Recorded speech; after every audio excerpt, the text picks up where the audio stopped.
Pressure is mounting on Israeli Prime Minister Benjamin Netanyahu to reach a deal to end, or at least pause, the fighting in Gaza. From the streets to the halls of parliament, frustration is growing as a ceasefire for hostages deal with Hamas seems as out of reach as ever. I think the deal that we have on the table right now, Israel should take it.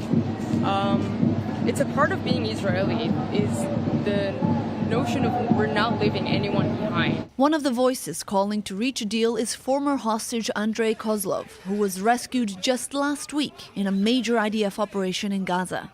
Hello, I'm Andrei Kozlov, and I'm already in Israel, at home. But a lot of hostages are still there, in Gaza. I saw a lot of rallies on Saturday, and it gave me a lot of hope. I ask you to come and support families and hostages to Kikar HaTufim in this Saturday. This Saturday's protests came at the backdrop of an IDF announcement that 8 soldiers were killed in an explosion in Rafah, Gaza. Israeli citizens, today we paid another heartbreaking price in our just war for the defense of the homeland. In deep sorrow, in heavy mourning, I bow my head together with all citizens of Israel and mourn the fall of our heroic warriors. The news only fueled the weekly protests. Organizers announced a week of demonstrations aiming to get 1 million people onto the streets and calling for early elections and a hostage deal. The fact that 8 soldiers get killed today just emphasizes the fact that we need a change.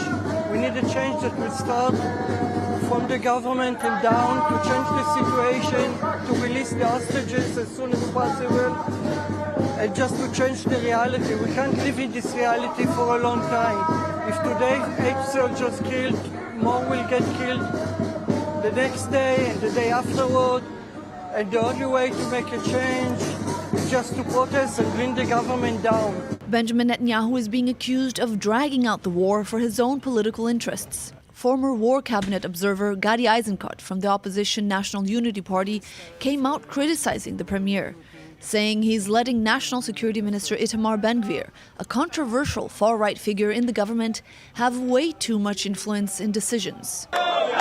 And another pressure point is the government's recent decision to revive a bill that, in theory, aims to increase the number of ultra-Orthodox soldiers drafted to the army. Many of them are exempt from service, but which de facto pushes any actual changes far off into the future, ensuring the coalition's survival for now and angering many Israelis.